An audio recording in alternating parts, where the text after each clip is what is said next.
नमस्कार, स्वागत है आपका राज्यसभा टीवी में। मैं हूं आपके साथ अमृता चौरसिया। आइए शुरुआत करते हैं मुख्य समाचारों के साथ। राज्यों के ठोस प्रयासों से हासिल होगा 2024 तक भारत को $5 ट्रिलियन की अर्थव्यवस्था बनाने का लक्ष्य। नीति आयोग की संचालन परिषद की 5वीं बैठक में प्रधानमंत्री का संबोधन। कहा, गरीबी, बेरोजगारी, सूखा, बाढ़, प्रदूषण, भ्रष्टाचार और हिंसा के खिलाफ साथ काम करने का समय। राज्यों को आय और रोजगार बढ़ाने के लिए निर्यात प्रोत्साहन पर दिया जोर।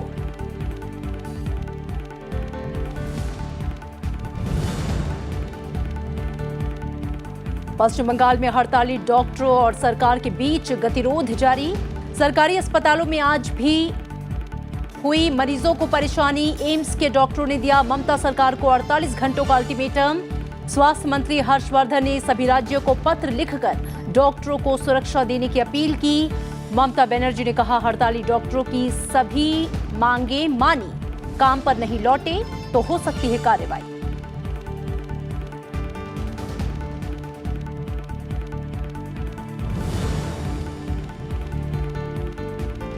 गृह मंत्रालय ने पश्चिम बंगाल सरकार से डॉक्टरों की हड़ताल को लेकर किया जवाब तलब। राजनीतिक हिंसा को लेकर भी मांगी रिपोर्ट। पूछा, हिंसा रोकने और दोषियों को सजा दिलाने के लिए क्या कदम उठाए गए। गृह मंत्रालय ने एडवाइजरी भी जारी की।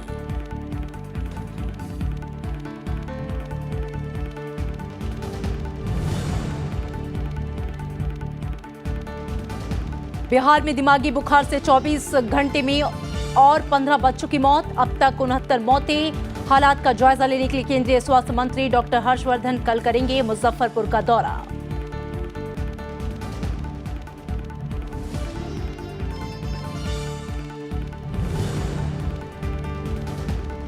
और शांति और विकास के लिए आतंकवाद सबसे बड़ा खतरा। CICA सम्मेलन में विदेश मंत्री S जयशंकर ने आतंकवाद के खिलाफ साझा कार्रवाई पर दिया जोर। कहा, रीजनल कनेक्टिविटी के दौरान देशों की संप्रभुता का रखा जाए ख्याल।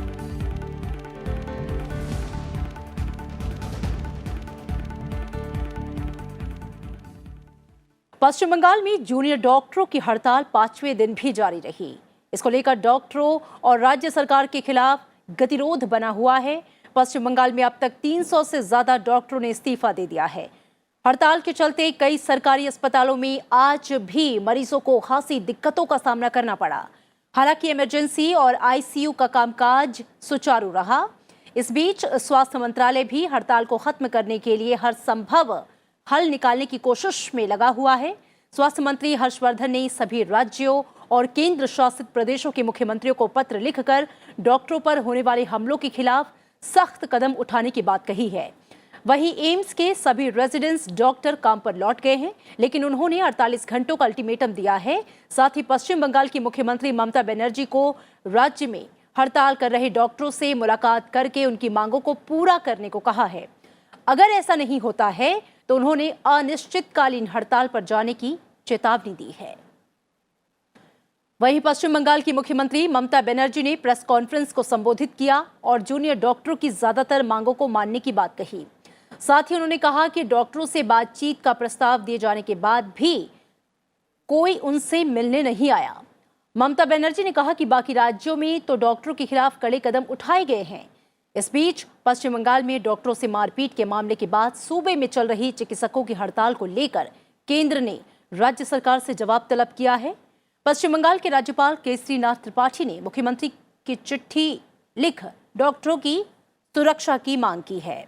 साथ ही उन्होंने कहा है कि डॉक्टरों की सुरक्षा के लिए सरकार उचित कदम उठाए। Whatever is their demand, we have accepted all the demands. I sent my principal secretary, additional chief secretaries there. I sent my ministers there. I sent my police commissioners there. I waited for them to meet the junior doctors delegation.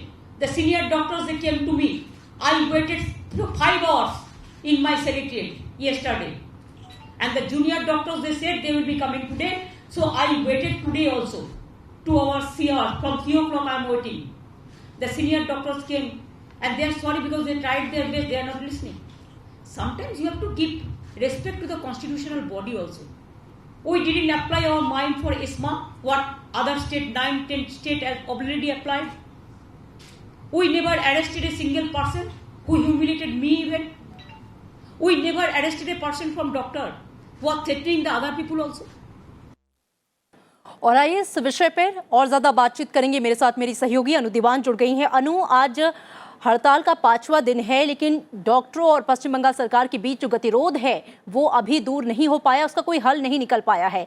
इधर AIIMS के डॉक्टरों ने चेतावनी दे दी है, 48 घंटे का ultimatum दिया है कि अगर मांगे नहीं मानी गई, सुरक्षा सुनिश्चित नहीं की गई तो अनिश्चितकालीन हड़ताल पर जाएंगे। हालांकि ममता बनर्जी कह रही हैं कि अधिकतर मांगे मान ली गई हैं। फिलहाल क्या अपडेट है, क्या उनकी इस बात के बाद आसार नजर आ रहे हैं कि जो डॉक्टर्स हैं वो अपनी हड़ताल अब वापस लेंगे?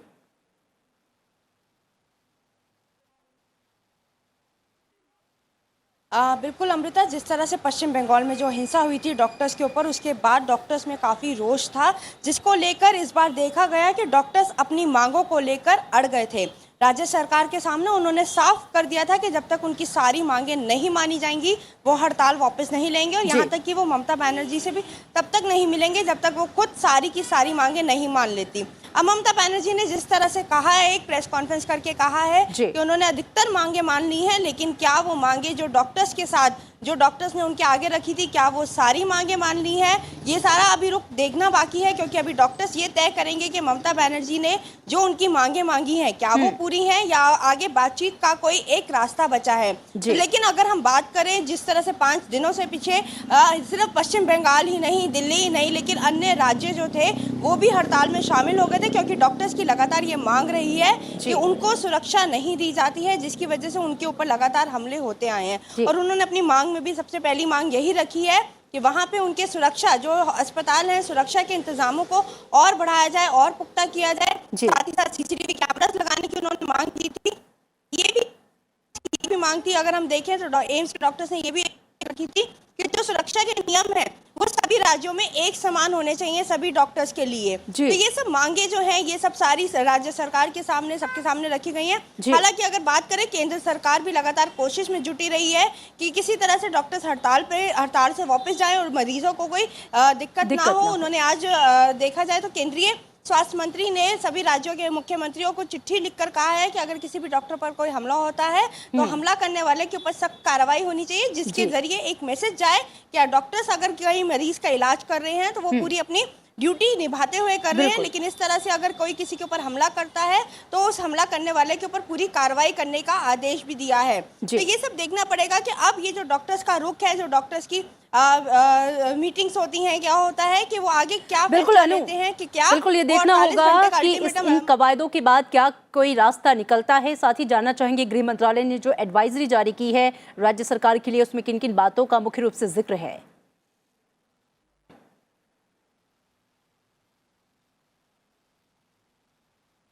अनु, आप तक आवाज पहुंच रही है मेरी? बिल्कुल अमृता, इसी को देखकर गृह मंत्रालय ने भी ममता बनर्जी बिल्कुल अमृता, ममता बनर्जी ने भी इसी को, गृह मंत्रालय ने भी इसी को देखते हुए एक एडवाइजरी भी जारी की और साथ ही साथ रिपोर्ट भी मांगी है कि 2016 से लेकर 2019 तक जितने भी हमले हुए हैं, जितने भी पॉलिटिकल वायलेंस हुए हैं, उसकी एक रिपोर्ट मांगी है। और साथ में ये भी मांगा है उस रिपोर्ट में कि कितने लोगों पर इसमें सरकार कार्रवाई कर चुकी है। क्योंकि हम अमृता इसमें देखते आए लगातार पश्चिम बंगाल में कोई भी मामला क्यों ना हो, पॉलिटिकल वायलेंस हो या कोई भी आम वायलेंस क्यों ना हो, लगातार एक बड़ा रूप लेता आया है। तो इसी को देखते हुए गृह मंत्रालय ने पश्चिम बंगाल सरकार से तुरंत रिपोर्ट देने को कहा है और साथ ही साथ एडवाइजरी भी जारी की है, क्योंकि बंगाल में जो पिछले 5 दिनों से हो रहा है, डॉक्टर्स की हड़ताल हो रही है, जो हड़ताल बिल्कुल अनु, तो बस इतनी कवायदों के बाद और केंद्र सरकार के भी हस्तक्षेप के बाद ये उम्मीद की जानी चाहिए कि मामला सुलझे। हालांकि ममता बनर्जी कह रही है कि अधिकतर मांगे मान ली गई हैं, लेकिन डॉक्टर्स क्या उतने से संतुष्ट हैं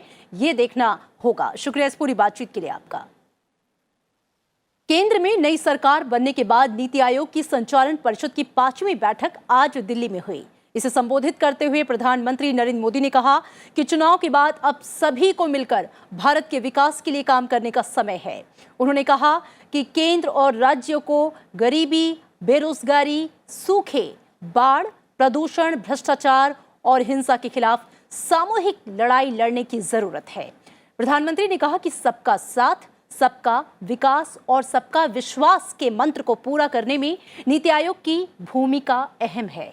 उन्होंने कहा कि 2024 तक $5 ट्रिलियन की अर्थव्यवस्था बनाने का लक्ष्य है और इस चुनौतीपूर्ण लक्ष्य को राज्यों के ठोस प्रयासों से ही हासिल किया जा सकता है। प्रधानमंत्री ने कहा कि आय और रोजगार को बढ़ाने के लिए निर्यात क्षेत्र काफी महत्वपूर्ण है। राज्यों को निर्यात प्रोत्साहन पर ध्यान देना चाहिए। उन्होंने कहा कि सभी घरों तक 2024 तक साफ पेयजल पहुंचाने का लक्ष्य रखा गया है। ऐसे में नया जल शक्ति मंत्रालय पानी के लिए एकीकृत कार्य योजना बनाने में मदद करेगा। प्रधानमंत्री ने कहा कि 2022 तक किसानों की आय दोगुनी करने के लिए पर ड्रॉप मोर कॉर्प मत्स्य पशुपालन बागवानी पर ध्यान देने की जरूरत है। कृषि क्षेत्र में ढांचागत सुधार पर जोर देते हुए प्रधानमंत्री ने किसानों को सहकारी निवेश, लॉजिस्टिक और बाजार मुहैया कराने की जरूरत बताया।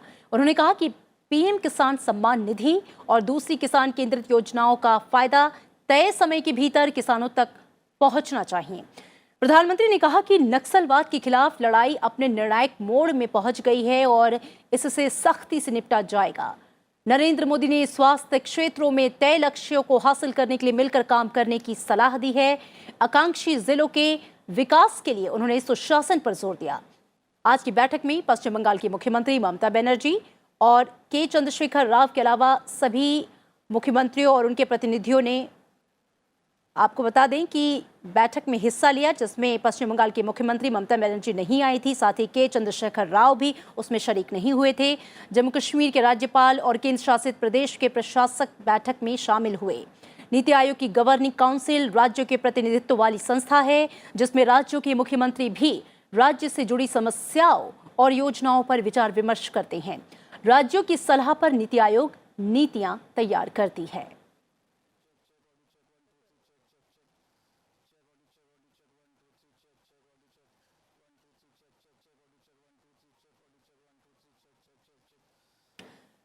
तो केंद्र में नई सरकार बनने के बाद नीति आयोग के संचालन परिषद की ये 5वीं बैठक, जो कि आज दिल्ली में संपन्न हो गई, और जो मुख्य उद्देश्य, जो मुख्य लक्ष्य कहा जाए कि किस तरीके से देश को आगे बढ़ाना है, $5 ट्रिलियन की अर्थव्यवस्था तक पहुंचाना है। और इसके लिए प्रधानमंत्री का जोर था कि सभी राज्यों को इसमें मिलकर काम करना होगा। सबके सहयोग से ही देश प्रगति के पथ पर आगे बढ़ेगा। हर एक क्षेत्र से जुड़े मुद्दों को और हर क्षेत्र से जुड़े विकास की योजनाओं को प्रधानमंत्री ने गिनाया और उसके लिए उन्होंने जोर देकर कहा कि राज्यों की भूमिका इसमें सबसे ज्यादा अहम हो जाती है।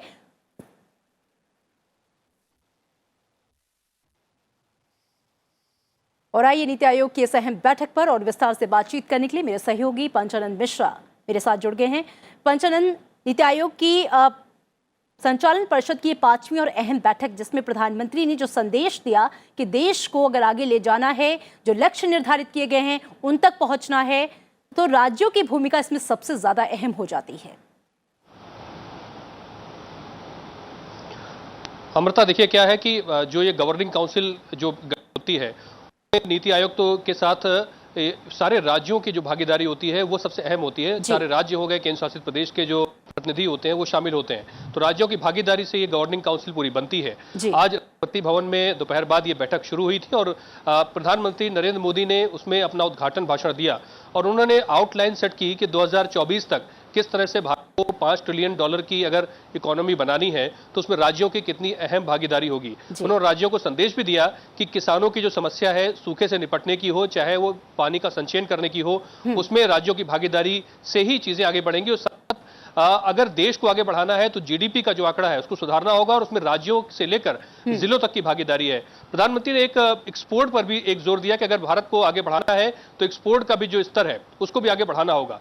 तो कुल मिलाकर 2024 आंकड़ा सेट किया गया। साथ ही जब आजादी की 75वीं वर्षगांठ होगी उस समय भी 2022 तक क्या जो लक्ष्य रखे गए हैं उनको कैसे हासिल किया जाना है, इन सारी बातों पर चर्चा हुई। और जैसा कि हमको पता है, नीति आयोग की इस गवर्निंग काउंसिल की नई सरकार में ये पहली बैठक है। इसके पहले 4 बैठकें हो चुकी हैं और इसमें जो 5 सूत्री एजेंडा रखा गया था उसमें किसानों की समस्या के साथ साथ सूखे की समस्या है, वर्षा जल संचयन तो था ही, साथ ही किसानों के लिए नए को कैसे तलाश किया जाए, एपीएमसी एक्ट के अलावा भी उन पर भी चर्चा हुई। और प्रधानमंत्री ने खास तौर पर नक्सलवाद का भी जिक्र किया कि नक्सलवाद आई है वो निर्णायक मोड़ पर पहुंच चुकी है। तो राज्यों के सहयोग से किस तरह से और बेहतर माहौल को तैयार किया जाए, राज्यों की ओर से प्रेजेंटेशन भी किया गया, केंद्र की ओर से उनकी बातें भी सुनी गई। अब एक कॉम्प्रिहेंसिव जो प्लान और जो नीतियां बन रही हैं उसके बाद जो बात है वो आगे बढ़ेगी और जो प्रधानमंत्री ने जिस बात को कहा है उस दिशा में कोई कार्य हो पाएगा। बिल्कुल, बहुत शुक्रिया पंचानंद इस तमाम जानकारी के लिए आपका।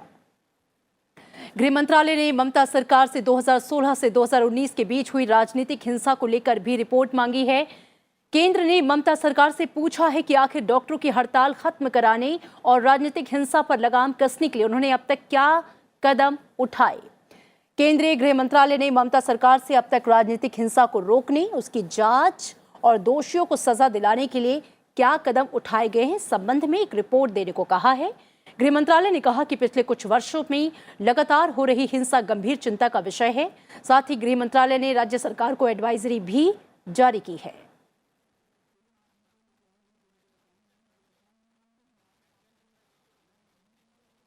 और बिहार के मुजफ्फरपुर जिले में दिमागी बुखार की चपेट में आने से 24 घंटे के भीतर 15 और बच्चों की मौत हो गई, जिसके बाद अब तक इस बीमारी से मरने वाले बच्चों की तादाद बढ़कर 69 हो गई। इस बीच हालात की समीक्षा करने के लिए केंद्रीय स्वास्थ्य मंत्री डॉक्टर हर्षवर्धन कल मुजफ्फरपुर जाएंगे। इस बीमारी का सर्वाधिक असर मुजफ्फरपुर जिले में है। सभी बच्चे हाइपोग्लिसेमिया के शिकार हुए हैं। ये ऐसी स्थिति है जिसमें ब्लड शुगर का स्तर बहुत घट जाता है और इलेक्ट्रोलाइट असंतुलित हो जाते हैं। मुजफ्फरपुर के 2 सरकारी अस्पतालों में 69 बच्चों की मौत हुई है। बिहार के स्वास्थ्य मंत्री मंगल पांडे ने चिकित्सकों और अधिकारियों के साथ कल बैठक के बाद कहा कि 6 और एम्बुलेंस उपलब्ध कराई जाएगी और 100 बेड वाले नए वार्ड का संचालन जल्द ही शुरू किया जाएगा। केंद्र सरकार लगातार बिहार के हालात पर नजर बनाए हुए है। केंद्रीय स्वास्थ्य मंत्री हर्षवर्धन ने राज्य सरकार को हर मुमकिन मदद का भरोसा दिया है। भारत सरकार ने अपने मैं समझता हूँ आधा दर्जन से ज़्यादा एक्सपर्ट डॉक्टर्स, सीनियर लोगों को तुरंत बिहार के अंदर रवाना कर दिया था। वो सारे उन अस्पतालों में, उन सब स्थानों पर जहाँ ये बीमारी बच्चों को तकलीफ़ दे रही है वहाँ पर गए हैं, वहाँ पर अभी भी हैं। वहाँ से वो सारी वहाँ की सरकार को भी एडवाइज़ कर रहे हैं, वहाँ से हमें भी फीडबैक्स दे रहे हैं। और इसके साथ साथ पिछले 5 दिन में मैं 2 बार बिहार के स्वास्थ्य मंत्री के साथ मीटिंग कर चुका हूँ। इस रविवार को भी किया, कल भी किया। और इस मीटिंग के अंदर सारी सिचुएशन को बराबर हम लोग विश्लेषण कर रहे हैं। दिल्ली से लेकर बिहार तक की सरकार, हमारे आदरणीय प्रधानमंत्री जी, हमारे भारत सरकार के स्वास्थ्य मंत्री जी, बिहार के माननीय मुख्यमंत्री जी और स्वास्थ्य मंत्री जी और पूरा जिला प्रशासन की सारी मेडिकल टीम से लेकर जिला प्रशासन की पूरी इकाई बड़ी तत्परता से लगकर इस गंभीर बीमारी से बचाव के लिए और आगे के रोकथाम के लिए लगे हैं। अभी तक 69 बच्चे यहाँ से डिस्चार्ज भी हुए हैं। यह एक मेडिकल साइंस की एक सफलता, पूर्ण सफलता की बात नहीं करते। विदेश मंत्री एस जयशंकर ताजिकिस्तान के दुशांबे में चल रहे conference of interaction and confidence building measures in Asia यानी कि CICA के 5वें शिखर सम्मेलन में शिरकत कर रहे हैं। 5वें CICA शिखर सम्मेलन का विषय एक सुरक्षित और अधिक समृद्ध क्षेत्र के लिए साझा दृष्टिकोण है। सम्मेलन में विदेश मंत्री एस जयशंकर ने आतंकवाद को शांति और विकास के लिए खतरा बताते हुए इसके खिलाफ साझा कार्रवाई पर जोर दिया।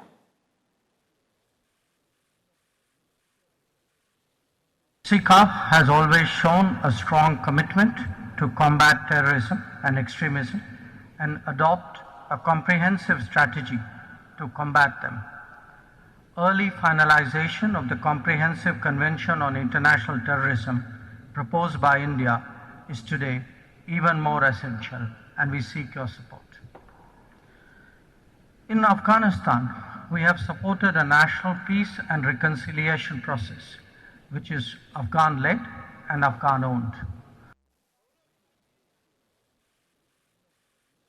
विदेश मंत्री एस जयशंकर ने कहा कि रीजनल कनेक्टिविटी व्यापार और विकास के लिए जरूरी है, लेकिन इन प्रोजेक्ट्स के दौरान संप्रभुता का ध्यान रखा जाना चाहिए। उन्होंने नवीकरणीय ऊर्जा को बढ़ावा देने के लिए इंटरनेशनल सोलर अलायंस से जुड़ने का सुझाव दिया। एशिया में सहयोग बढ़ाने और शांति, सुरक्षा और स्थिरता को बढ़ावा देने के लिए CICA एक एशियाई देशों का मंच है। CICA की स्थापना 14 सितंबर 1999 में की गई थी। इसके 27 सदस्य देश हैं।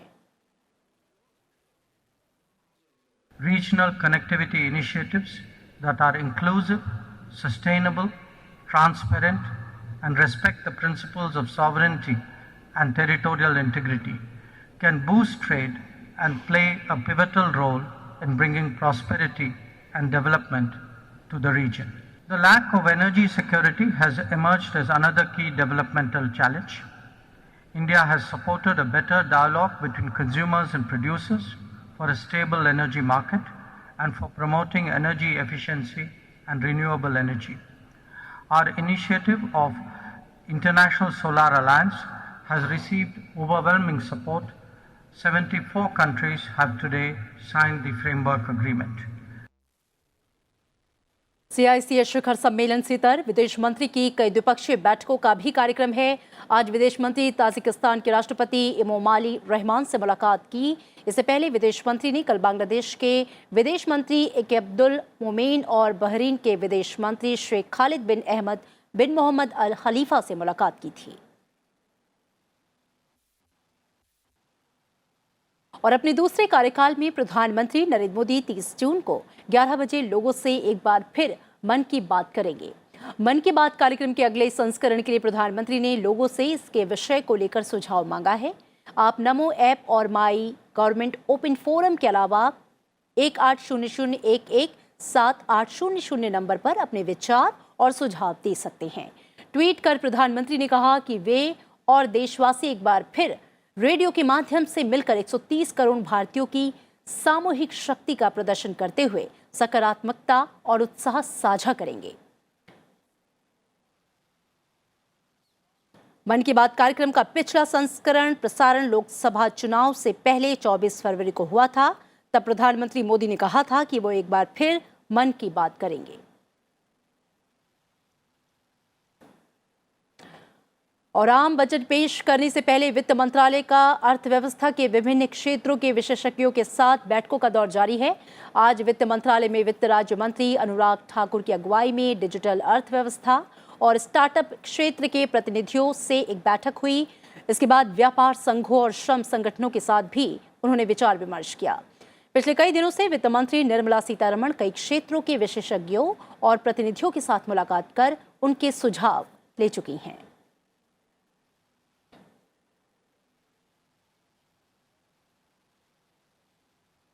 सत्रहवीं लोकसभा के पहले सत्र की शुरुआत सोमवार से हो रही है।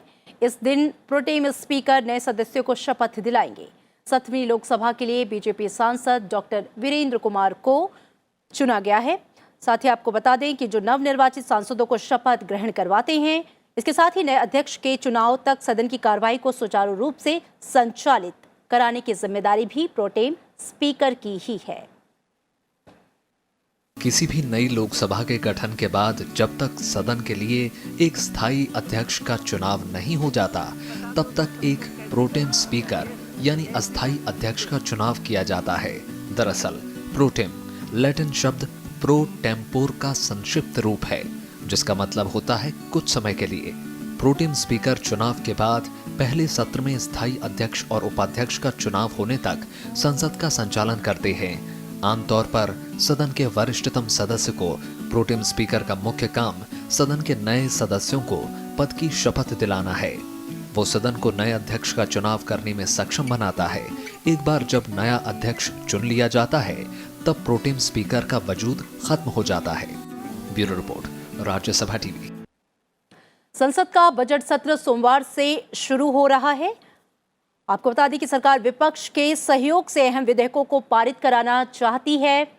संसदीय कार्य मंत्री प्रहलाद जोशी और केंद्रीय मंत्री नरेंद्र सिंह तोमर, यूपीए अध्यक्ष सोनिया गांधी राज्यसभा में विपक्ष के नेता गुलाम नबी आजाद समेत कई नेताओं से मिल चुके हैं। रविवार को सरकार ने बजट सत्र को लेकर सर्वदलीय बैठक बुलाई है। आइए देखते हैं कि वो कौन कौन से महत्वपूर्ण विधेयक हैं जिन्हें पारित कराना सरकार की प्राथमिकता है। मोदी सरकार 17वीं लोकसभा के पहले बजट सत्र में अध्यादेशों को रिप्लेस करने वाले विधेयकों को प्राथमिकता दे रही है। 20 जून से शुरू हो रहे सत्र के 6 हफ्ते के भीतर इनको पास नहीं कराया गया तो अध्यादेश लैप्स हो जाएंगे। एनडीए के पिछले शासन के दौरान ये विधेयक पास नहीं हो पाए, जिस कारण ये अध्यादेश आए। इनमें 3 अध्यादेशों को 2 बार लाना पड़ा। 4 अध्यादेश फरवरी में और 6 अध्यादेश मार्च में लाए गए थे।